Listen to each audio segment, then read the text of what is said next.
हां चालेल बोला. इथे माझं कागद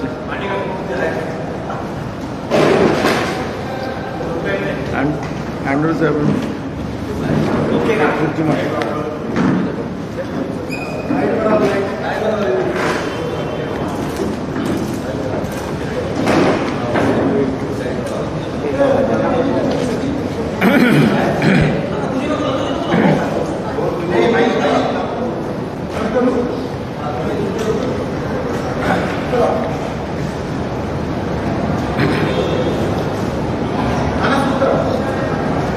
पहिले एक आमचा शोक संदेश आहे. काँग्रेसचे ज्येष्ठ नेते रोहिदास उर्फ दाजी पाटील यांचा दीर्घ आजाराने आज त्यांचा मृत्यू झालेला आहे. त्यांना सुरुवातीलाच श्रद्धांजली देत असताना, शोक संदेश देत असताना एक लोकाभिमुख असं हे नेतृत्व काँग्रेस पक्षामध्ये होतं. अनेक वर्ष मंत्रिमंडळात महाराष्ट्राच्या त्यांनी काम केलेलं आहे. राज्याच्या विकासासाठी आणि धुळेसारख्या एका मागास भागाच्या विकासासाठी त्यांनी अनेक वर्ष काम केलं आणि असे लोकाभिमुख नेतृत्व आज आमच्यात नाही. अशा महान नेत्यांना त्यांच्या या निधनाने काँग्रेस पक्षाला एक अनुभवी नेतृत्वाची पोकळी निर्माण झालेली आहे. त्यांच्या कुटुंबाला आणि त्यांच्या सगळ्या आप्तमित्रांना त्यांच्या या जाण्याने दुःख झालेलं आहे. त्यांना हे दुःख सहन करण्याची ईश्वर त्यांना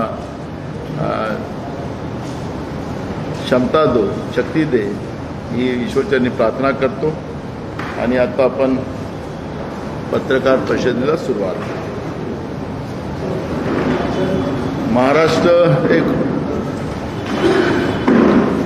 महाराष्ट्रमध्ये कायदा सुव्यवस्थाच राहिलेला नाही असा आम्ही जो आरोप करतोय रोज, त्याचं प्रत्येक काल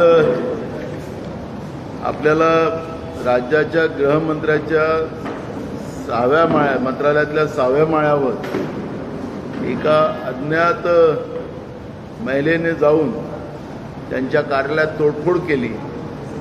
त्यांच्या नावाची पाटीसुद्धा त्या ठिकाणी फेकून काढली आणि ती अज्ञात महिला अजूनही बेपत्ता आहे. म्हणजे गृहमंत्र्याच्या कार्यालयात जाऊन त्या ठिकाणी या पद्धतीची तोडफोड होत असेल तर महाराष्ट्र राज्यातल्या जनतासुद्धा किती असुरक्षित आहे, राज्यातला गृहमंत्रीच असुरक्षित आहे, तर राज्यातली जनता असुरक्षित आहे हे त्याच्यातलं सगळ्यात महत्त्वाचं उदाहरण आपल्याला कालच पाहायला मिळालेलं आहे. आणि म्हणून आता राज्याच्या सरकारने राज्यात सगळं आलबेल आहे कायदा सुव्यवस्थेच्या बद्दल, अशा पद्धतीचा आव आणू नये एवढा सल्ला आम्हाला राज्य सरकारला द्यायचा आहे. त्याचप्रमाणे काल नरेंद्र मोदीजी आपले खोट्या योजना घेऊन आणि राजकीय भाषण करण्यासाठी येणार होते, पण पावसामुळे त्यांचा दौरा रद्द झाला अशी माहिती आम्हाला मिळते आहे. आज आमच्या महाविकास आघाडीच्या सगळ्या नेत्यांनी त्या ठिकाणी मेट्रो सुरू व्हावी अशा पद्धतीची भूमिका घेतली आणि देशाच्या प्रधानमंत्र्याला एवढंच असेल तर ऑनलाईन त्यांनी उद्घाटन करावं, पण मेट्रो सुरू व्हावी अशी भूमिका महाविकास आघाडीच्या नेत्यांनी त्या ठिकाणी केली. आणि पोलीस कमिशनर ज्या पद्धतीनं आमच्या महाविकास आघाडीच्या नेत्यांना धमकवताना आम्ही पाहिलं, तर हे काही बरोबर नाही. मूळ प्रश्न आहे की जे काही जेवढा खर्च काल नरेंद्र मोदींच्या इव्हेंटसाठी, इव्हेंट हा शब्द आम्ही मुद्दामून जाणूनपूर्वक वापरतो आहे, इव्हेंटसाठी जो खर्च केला गेला होता तो काही भाजपच्या घरचा पैसा नव्हता, तो पैसा जनतेच्या खिशातला पैसा होता. जनतेच्या घामाचा पैसा सरकारच्या तिजोरीत जो येतो त्याच पैशाची उधळपट्टी नरेंद्र मोदीच्या कार्यक्रमाच्या इव्हेंटच्या निमित्तानं त्या ठिकाणी केली गेलेली होती. योगायोगानं तो कार्यक्रम पावसामुळे रद्द झाला आणि त्याच्यामुळे पुन्हा आता ते इव्हेंट आम्हाला साजरं करायचं आहे, तेव्हा आम्ही उद्घाटन करू. म्हणजे पुन्हा जनतेच्या पैशाचा चुराडा करण्याचा जो मोठ्या प्रमाणात जे सूत्र राज्यातलं भाजप सरकार करते आहे त्याला आमचा विरोध आहे. या पद्धतीनं जनतेच्या पैशाची उधळपट्टी करायचा काही अधिकार राज्याच्या जनतेने दिलेला नाही. योजना मोठ्या प्रमाणात जाहीर केल्या जातात, अनेक योजनांतले पैसे कॅडबरी योजनेमध्ये वापरले जातात आहे आणि एकीकडे सरकारजवळ पैसे नाही म्हणून अशा सणासुदीच्या काळामध्ये मोठ्या प्रमाणात महागाई वाढवली जाते आहे. द्यायचा 1 रुपया आणि काढायचे 10 रुपये अशा पद्धतीचं चित्र आज महाराष्ट्रामध्ये आहे. सरकारने ऐपत नसेल, सरकारच्या तिजोरीत पैसे नसतील तर योजनांचा एक मर्यादा ठेवावी आणि महागाई त्यांनी आता वाढवू नये.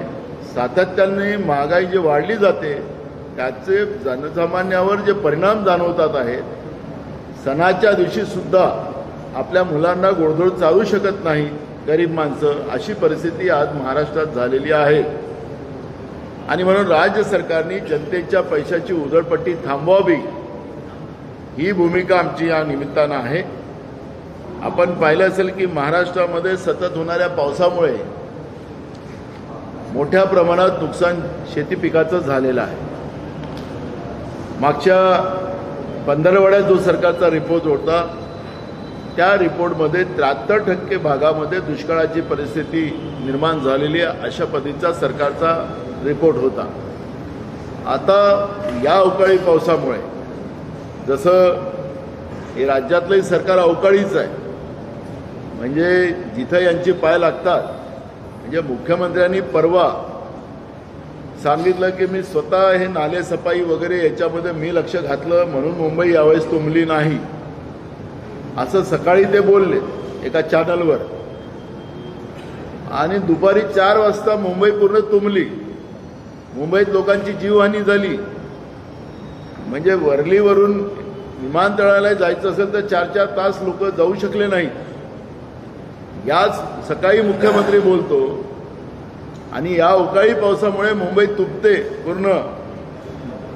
सगळ्या नद्या समुद्रच मुंबई शहरामध्ये आल्यासारखी स्थिती झाली.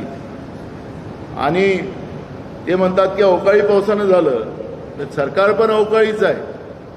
या अवकाळी सरकारमुळे महाराष्ट्रामध्ये शेतकरी संपूर्ण उद्ध्वस्त झालेला आहे आणि जवळपास आज 100% शेतकऱ्यांचं पिकाचं नुकसान झालेलं आहे असं परिस्थिती आपण पाहतोय. कालच सरकारचा म्हणजे आज आपण सरकारचा रिपोर्ट मालवणमध्ये झालेल्या छत्रपती शिवाजी महाराजांच्या पुतळ्याचा जो अवमान या सरकारच्या वतीनं झालेला होता त्याचं कालच राज्य सरकारने जी कमिटी जी तयार केली होती त्यांनी रिपोर्ट पाठवला. वेल्डिंग बरोबर लावले गेलेलं नव्हतं, त्या ठिकाणी देखरेख बरोबर ठेवली गेली नव्हती आणि समुद्राच्या पाण्याने त्या ठिकाणी ते लोखंडाचं जे सगळं कामकाज होतं ते त्या ठिकाणी त्याला जंग चढला आणि ते छत्रपती शिवाजी महाराजांची मूर्ती पडली. त्याची ही कारणं त्यांनी सांगितली. हेच मुख्यमंत्री आणि राज्याचे उपमुख्यमंत्री देवेंद्र फडणवीस सांगत होते की वाऱ्यामुळे ती मूर्ती पडली. म्हणजे मुख्यमंत्री आणि देवेंद्र फडणवीस हे दोघेही जण किती खोटं बोलतात. आणि राज्याची समिती जेव्हा सांगते की यांचा भ्रष्टाचार कसा चालतोय, जवळपास कोट्यावधी रुपये त्या मूर्तीसाठी खर्च केलेत आणि त्या 36 कोटी रुपये त्याच्यावर खर्च केले, फक्त 1.5 कोटी रुपये त्याच्यावर खर्च केला गेलेला आहे. आणि त्याच्यामध्ये छत्रपती शिवाजी महाराजांच्या मूर्तीमध्ये सुद्धा या लोकांनी कमिशन खाल्लं आणि त्यामुळे छत्रपती शिवाजी महाराजांची मूर्तीची तुटफूट झाली आणि महाराष्ट्राच्या दैवताचा अवमान करण्याचं पाप या भाजपने नुसत्या कमिशनखोरीमुळे केलं हे त्याच्यातून स्पष्ट झालेलं आहे. त्यामुळे भ्रष्टाचारी जे सरकार महाराष्ट्रामध्ये बसलेलं आहे, या महाराष्ट्रातल्या भ्रष्टाचारी सरकारकडून आता जनतेच्या अपेक्षाच नाहीत अशी परिस्थिती आता निर्माण झालेली आहे. आता यांनी जनतेच्या पैशाची उधळपट्टी करायची एक पुन्हा व्यवस्था केली. एक आता काही IAS अधिकाऱ्याला हातात घेऊन मीडिया बिझनेस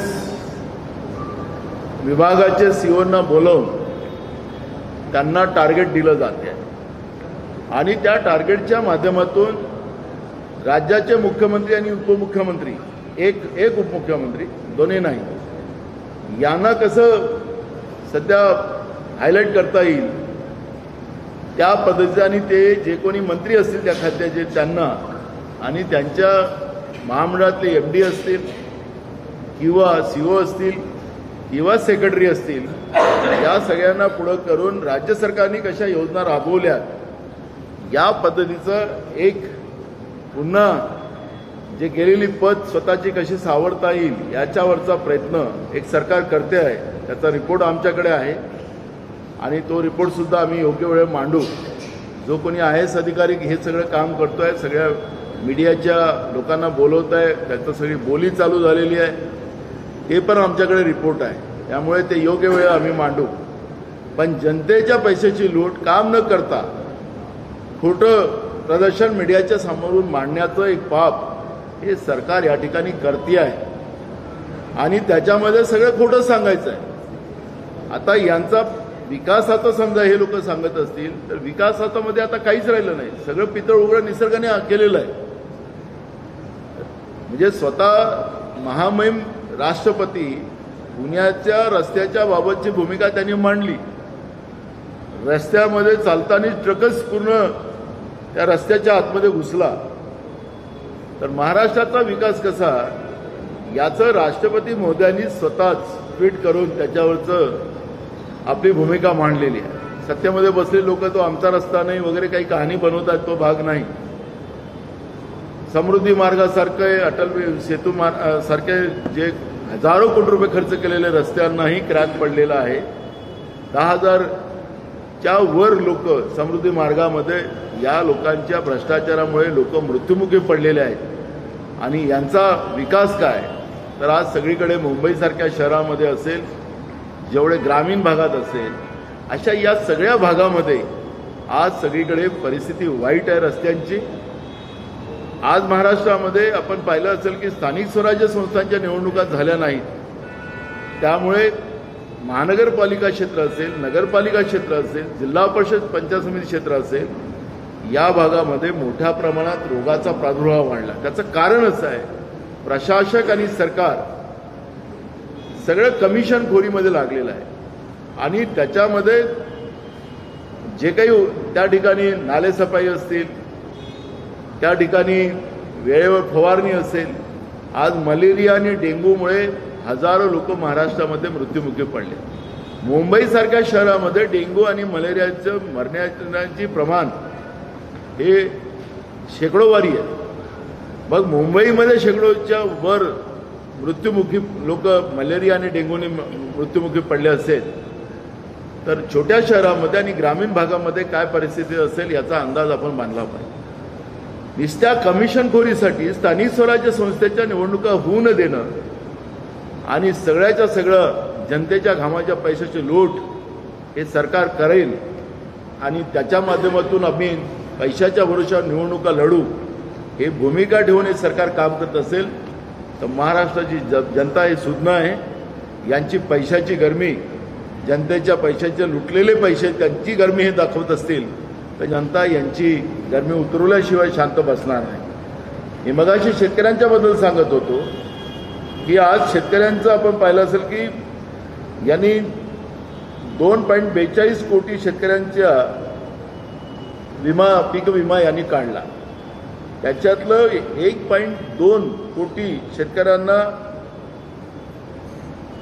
यांनी म्हणजे अजूनपर्यंत याही 1.2% शेतकऱ्यांना अजूनपर्यंत यांनी मदत केली नाही.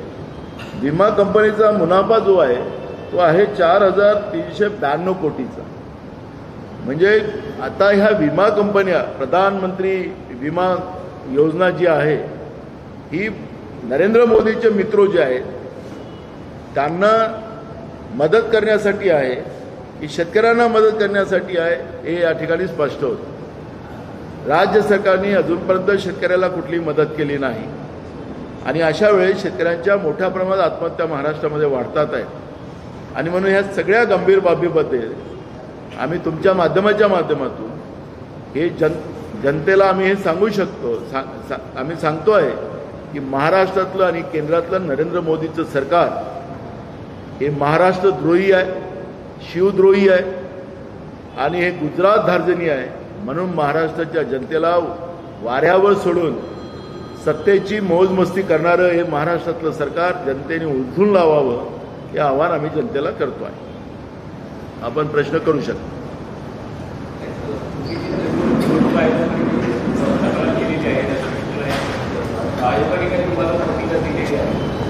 ते मांडू आम्ही. मूळ प्रश्न आहे की आज निवडणूक आयोग महाराष्ट्रामध्ये आलेला आहे. त्यांनी सगळ्या राजकीय पक्षाला त्या ठिकाणी बोलवलं आहे. आम्ही 2 दिवसाच्या पहिले पोलीस महासंचालक रश्मी शुक्ला यांचं जे कारकीर्द आहे ती कारकीर्दच संशयास्पद आहे. विरोधकांचे फोन टेपिंग करणं, एका पक्षाची बाजू घेऊन काम करणं हे रश्मी शुक्लाच्या इतक्या वर्षाच्या कामकाजातून आपल्याला पाहायला मिळते आहे.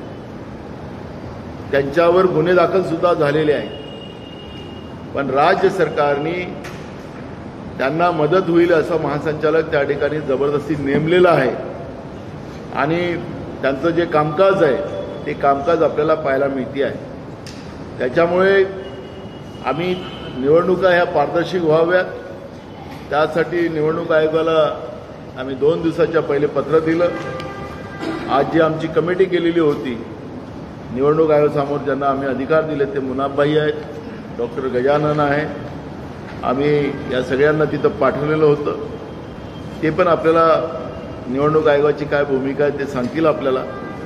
पण राज्याच्या सरकारला पारदर्शक निवडणुका घ्यायच्या असतील तर ही जी सगळे डिफॉल्ट अधिकारी आहेत या डिफॉल्ट अधिकाऱ्यांना तातडीनं त्यांच्या पदावरून काढलं पाहिजे ही आमची भूमिका आहे आणि निवडणूक आयोगाने तातडीनं याच्यामध्ये लक्ष घालावं आणि राज्यामध्ये निवडणुका पारदर्शी कराव्या ही आमची भूमिका आहे.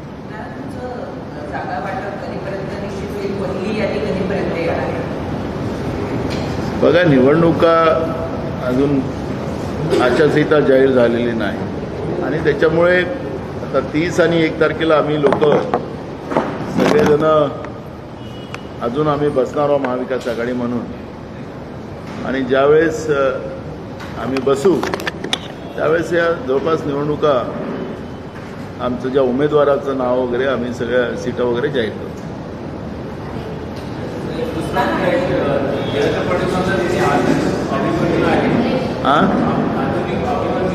कोण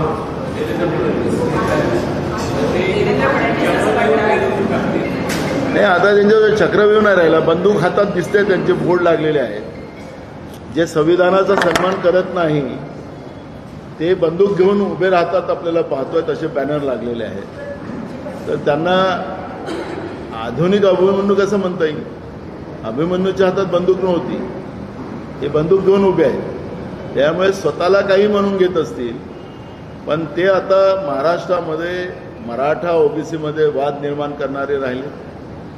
ते धनगर वर्सेस आदिवासी, गोवारी वर्सेस आदिवासी असा वाद निर्माण करणारे हे देवेंद्र फडणवीस गेल्या 10 वर्षामध्ये महाराष्ट्राच्या राजकारणामध्ये सत्तेमध्ये असलेले पाहिले आहे. त्याच्यामुळे ते स्वतःला अभिमन्यू म्हणत असतील पण ते अभिमन्यू नाही आहे. ते महाराष्ट्रासाठी महाराष्ट्राचं प्रतिमा मलिन करणारे राहिले आणि महाराष्ट्रातलं महाराष्ट्रपण हे संपूर्ण गुजरात धार्जनी महाराष्ट्र करण्यामध्ये त्यांचं मोठ्या प्रमाणात त्यांना यश प्राप्त झालेलं आहे. म्हणून त्यांना अभिमन्यू हा शब्द वापरता येणार आहे असं आम्हाला वाटतं. रोजी ज्या पद्धतीनं मुस्लिम समुदायाचं महाविकास आघाडीला मतदान झालं, त्यानंतर त्यांच्या आशा पल्लवित झालेल्या आहेत. जास्तीत जास्त मुस्लिमांना उमेदवारी हवी आहे. काँग्रेसचं काय टार्गेट आहे? काँग्रेस आघाडी किती जणांना उमेदवारी देण्याचा विचार करते? काँग्रेसने याला स्पष्ट केलेलं आहे, काँग्रेस धर्माच्या आधारावर तिकीट देणार नाही. जो व्यक्ती त्या भागामध्ये लोकांमधला असेल, लोकांमध्ये त्याचं नाव असेल, अशा लोकांना आम्ही तिकीट देऊ. तो कुठल्या जातीचा आहे, धर्माचा आहे, हे आम्ही पाहू नये. आणि त्याच्यामुळे धर्माला तिकीट देण्याचं काम काँग्रेसमध्ये होणार नाही. हे बोलतील मुलांबाई. अजून काही राहिले प्रश्न?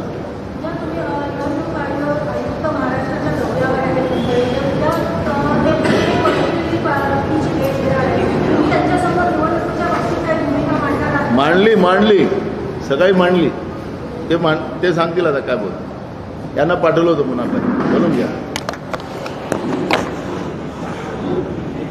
निवडणूक आयोगाच्या समोर आम्ही काँग्रेस पक्षाने जे काही पत्र दिलेलं होतं आणि अध्यक्षांनी जे ईमेल पाठवलं होतं, त्या पत्रामध्ये नमूद करण्यात आलेलं होतं की ज्या पद्धतीने महाराष्ट्रामध्ये सरकारी अधिकाऱ्यांच्या नियुक्त्या, विशेष करून पोलीस विभागामध्ये ज्या लोकांनी स्थानिक पोलीस स्टेशनमध्ये 3-3 वर्ष ठाण मांडून बसलेले आहे, शिपायापासून ते अधिकाऱ्यांच्यापर्यंत, त्या सर्व अधिकाऱ्यांचा प्रभाव त्या ठिकाणी पाडण्याचा एक योजनाबद्ध कार्यक्रम आहे. आणि त्यामुळे तो मतदार भीतीच्या छत्रछायेत असेल तेव्हा तो मतदानावर त्याचा परिणाम होईल. अध्यक्षांनी सांगितल्याप्रमाणे आम्ही त्यांच्यासमोर ही मांडणी केली की जे अधिकारी त्या ठिकाणी असतील आणि ज्यांनी अनेक वर्ष त्या ठिकाणी काम केलेलं असेल ते अधिकारी आणि त्याच्याचबरोबर त्या शिपायापर्यंत जे लोक त्या ठिकाणी एक वेगळी दहशत निर्माण करणारे आहेत, त्यांच्यावर कारवाई झाली पाहिजे आणि त्यांना बाजूला सारून दुसऱ्या पोलीस ठाण्यामध्ये त्यांची ताबडतोब बदली करावी आणि त्या ठिकाणी नवीन अधिकारी नियुक्त करावे. ज्या पद्धतीने निवडणूक आयोग वारंवार सांगतं की आम्ही निपक्षपाती आणि दहशत निर्माण करणारी कुठलीही यंत्रणा आम्ही हे करू देणार नाही, त्या पद्धतीने त्यांनी वागावं असं आम्ही त्यांच्यासमोर मांडलं. त्याचबरोबर या पोलीस यंत्रणेच्या माध्यमातून ज्या पद्धतीचं निवडणुकीला पोषक असं वातावरण निर्माण जे करण्याचा प्रयत्न चालू आहे आणि आपण विचारलेल्या प्रश्नामध्ये अभिमन्यू कुणाला दाखवण्यात आलेला आहे, ते हातात रिव्हॉल्वर घेऊन अभिमन्यू तो UP-मधल्या त्या चंबल घाटीमध्ये शोभणार आहे. तो अभिमन्यू म्हणणारी क्षमता असलेला नसावा.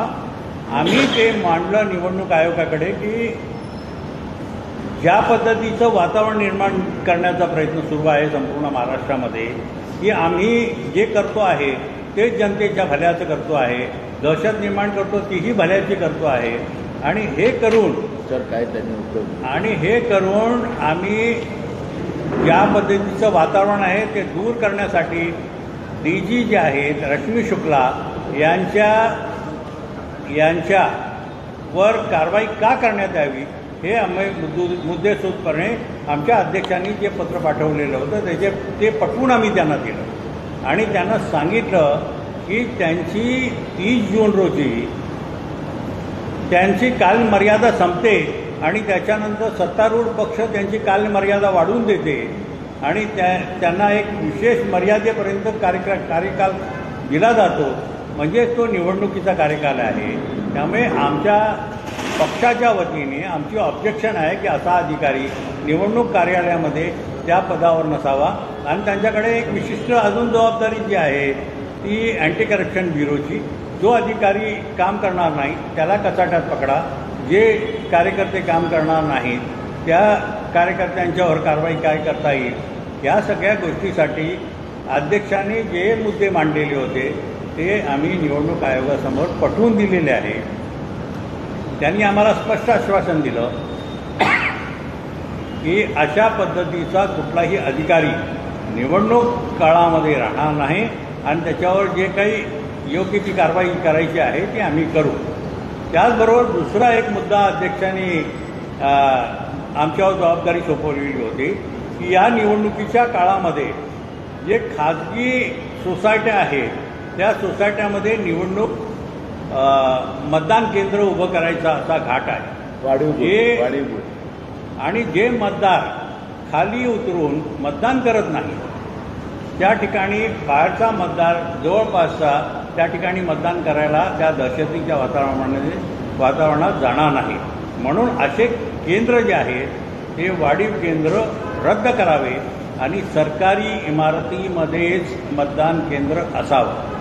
वयोवृद्ध लोकांची जी आणि महिलांची जी गैरसोय होते त्यामुळे जवळच ज्या बूथच्या जवळ शासकीय इमारत असेल तर त्या इमारतीमध्ये केंद्र उभं करावं हे अध्यक्षांनी पत्रामध्ये नमूद केलेलं असल्याकारणाने त्याही गोष्टी त्यांनी मान्य केल्या. आम्ही आमच्या पक्षाच्या वतीने दिलेलं सगळं जे मुद्दे आहेत ते त्यांना पटवून दिले आणि त्याच्यावर त्यांनी आम्हाला निपक्षपाती आणि शांत वातावरणामध्ये आम्हाला निवडणुकीचं कार्यकाळ देतील असं मान्य केलं.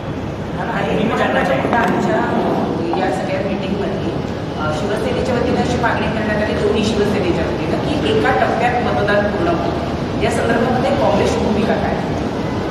बघा, त्यांच्याजवळ सगळं सांभाळण्याची व्यवस्था असेल, राज्यामध्ये ती परिस्थिती असेल तर त्याला निवडणूक आयोगाला अधिकार आहे.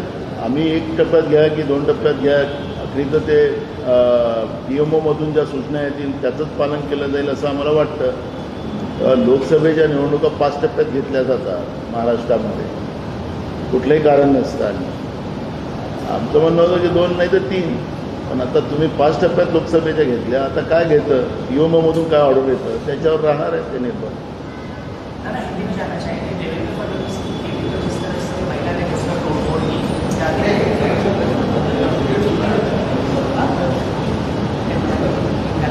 देखो, महाराष्ट्र में कानून व्यवस्था बची नहीं है, ये भूमिका हमने कई बार लगाया, लेकिन अपोजिशन की तरफ से आरोप हमारे पे होता है, इस तरह से सरकार में बैठे हुए लोग कहते हैं। अब वास्तविकता तो अब सामने आई कल ही, जिस तरह से अज्ञात महिला ने जाकर होम मिनिस्टर के कार्यालय की तोड़फोड़ की, उनकी नेम प्लेट लगी थी वो भी उखाड़ कर फेंक दी, तो अब राज्य का गृह मंत्री का कार्यालय सुरक्षित नहीं है तो राज्य की जनता कैसे सुरक्षित हो सकती, ये सवाल यहाँ पे खड़ा हुआ है। अब सरकार ने कभी दावा नहीं करना कि राज्य में कानून व्यवस्था ठीक चल रही है, ऐसा दावा नहीं करना चाहिए। वास्तविकता सामने आई है ना, राज्य में ना महिला सुरक्षित है, छोटे बच्चियाँ सुरक्षित है, राज्य में कानून व्यवस्था अच्छी नहीं। अभी आपको बताता हूँ, कल की घटना है, हमारे रमेश बिसनकर करके यवतमाल तालुका के हमारे अध्यक्ष हैं, उनको बीजेपी वालों ने यवतमाल शहर में दिन दहाड़े चाकू से उनके ऊपर वार किया और वहाँ पर उनको मारने की कोशिश की। तो महाराष्ट्र में क्या स्थिति है इसका अंदाज आपको देखने मिलता है। सर, एक और रश्मि शुक्ला को लेके आपने डिमांड की है कि उनको निकाला जाए डीजीपी रश्मि शुक्ला को, क्या वजह है? देखो, इनकी सर्विस की जो काल मर्यादा थी 30 जून को खत्म हो, सरकार ने इनको एक्सटेंशन दिया 2 साल, लेकिन इनकी जो कारकिर्द रही है वो हमेशा संशाद रही है और एक बीजेपी पार्टी को मदद करने वाली अधिकारी रही है, इसके बारे में ये सबको पता है।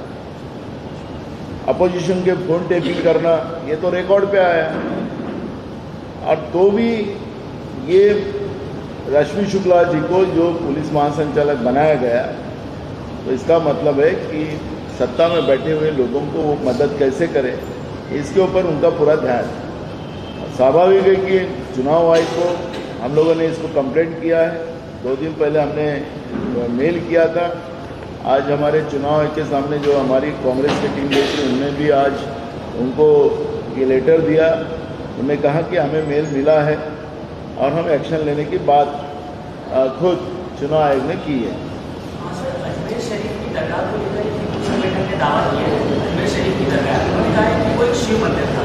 इसको लेकर ओवैसी ने कई सवाल किए हैं, हालांकि कोर्ट से नकार दिया है, लेकिन ओवैसी कह रहे हैं कि वक्त बिल के बाद जिस तरह से प्रस्ताव रखा गया है, कहीं ना कहीं अल्पसंख्यक समुदाय के जितने धार्मिक स्थान उन पर खतरा है। जितनी भी दरगाह है देश में, जितने हिंदू जितने मुसलमान ये दरगाह में जाते हैं अजमेर शरीफ में, उससे ज़्यादा हिंदू जाते हैं। ये दावा तो मेरा झूठ नहीं है। कई हिंदू वहाँ पर जाते हैं। नागपुर में हमारे यहाँ ताजुद्दीन बाबा की दरगाह है, तो वहाँ पे मुस्लिमों से ज़्यादा हिंदू जाते हैं।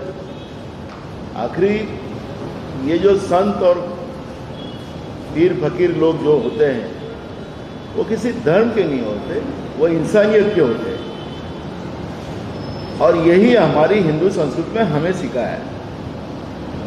मैं खुद हिंदू हूँ, तो हमने किसी के द्वेष करना ये हमें हिंदू संस्कृति में नहीं सिखाया।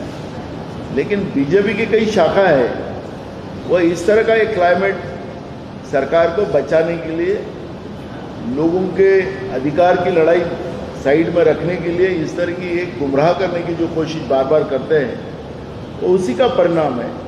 और मुझे लगता है कि इसको बहुत सीरियस नहीं लेना चाहिए।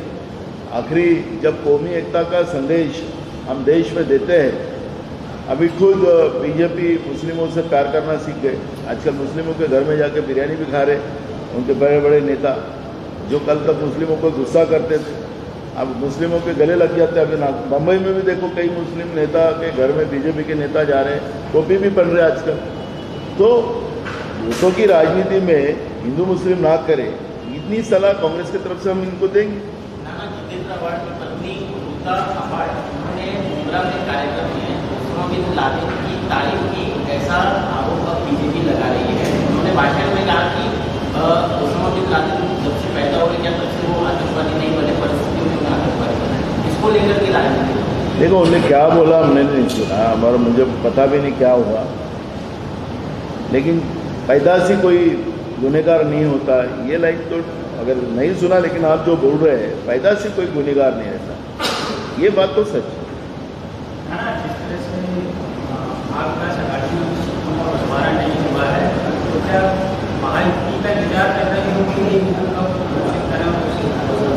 देखो हम किसी का इंतजार नहीं कर रहे हैं, हम लोग सभी सीटों पे चर्चा कर रहे हैं, और जो सीटें जो दल जीत सकता है उसको वो सीटें देने का, और महाराष्ट्र में महाविकास आघाड़ी की सरकार बहुमत में लाना, यही हमारी महाविकास आघाड़ी की कोशिश है। और इसलिए हम सामने वाले क्या कर रहे हैं उसकी तरफ हमारा कोई ज़्यादा ध्यान नहीं है। हम महाराष्ट्र की जनता को जो कोई उम्मीद है उनके क्षेत्र के लिए, उस उम्मीद पे खरे उतरने की कोशिश हम लोग कर रहे हैं, और इसलिए हमारे सिलेक्शन उस लेवल पे हो रहा है। लाडली बहन योजना जो कि राज्य सरकार चला रही है, लेकिन अभी 1 महीने का किस्त का जो पैसा है वो उनके अकाउंट में नहीं गया है, उसको लेकर क्या कहेंगे? और अगर सत्ता में आपकी सरकार आती है तो क्या महाविकास आघाड़ी लाडली बहन योजना को आगे बढ़ाएगी? देखो हम कांग्रेस की तरफ से इस योजना का स्वागत किया गया है।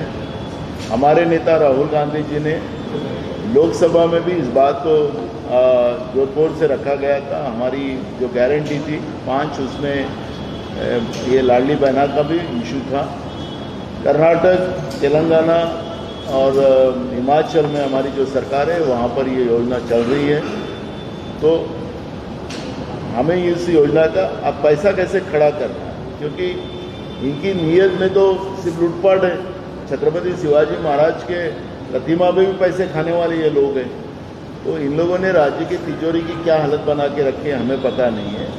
अभी मुझे कर्मचारी भी लोग मिले थे, उनके भी पगार ये नवंबर महीने के हो गए कि नहीं हो गए, ये शंका उन लोगों ने व्यक्त की है। तो सरकार ये लूटमार के वजह से, तिजोरी की जो लूटमार सरकार कर रही है, इसके वजह से ये सब चीज़ें सामने आ रही है।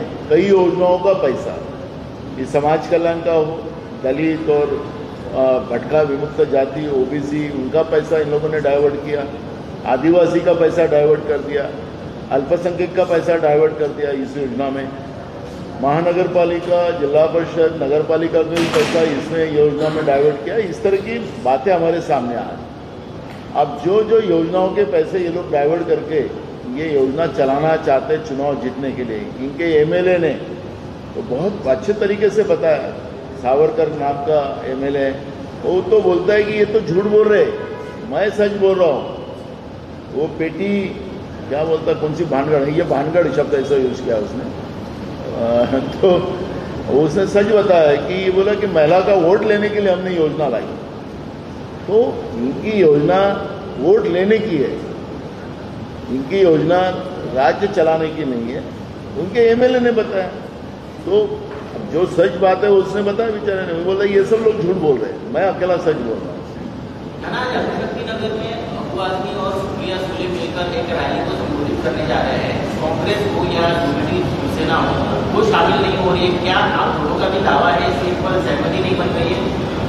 कौन सी वाली?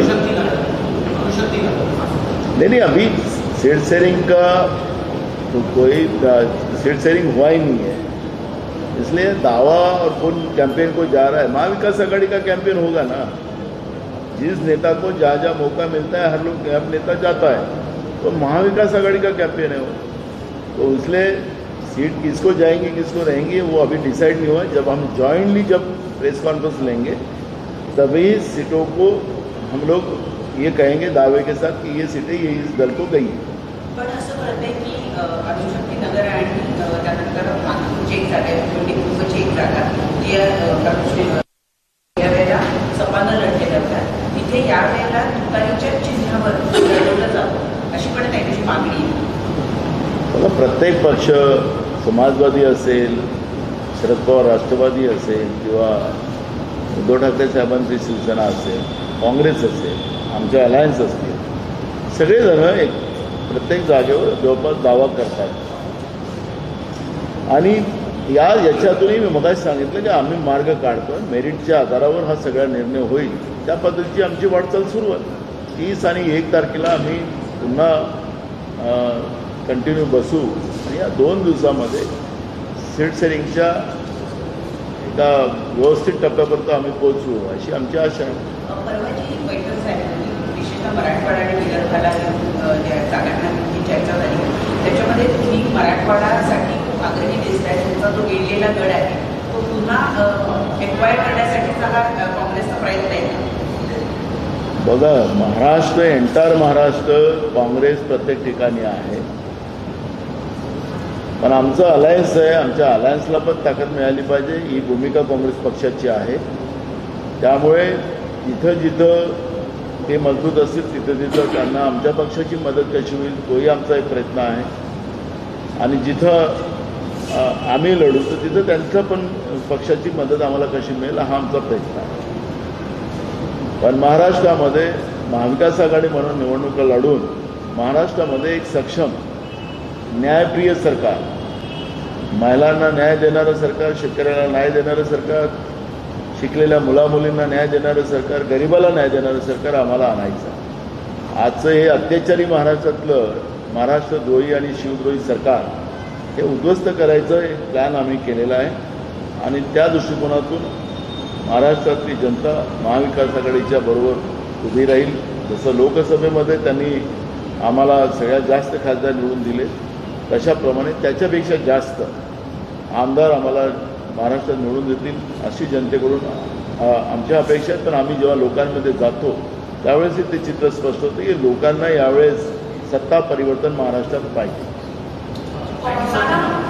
सवाल ये है कि असदुद्दीन ओवैसी ने ये कहा है कि महागठबंधन को उन्होंने लिखित प्रस्ताव भेजा है कि इस बार के विधानसभा चुनाव में हम एक साथ लड़ेंगे। क्या असदुद्दीन ओवैसी की पार्टी आपके साथ खड़ी होगी? क्या आप उनको मौका देंगे एक साथ में चुनाव लड़ने की?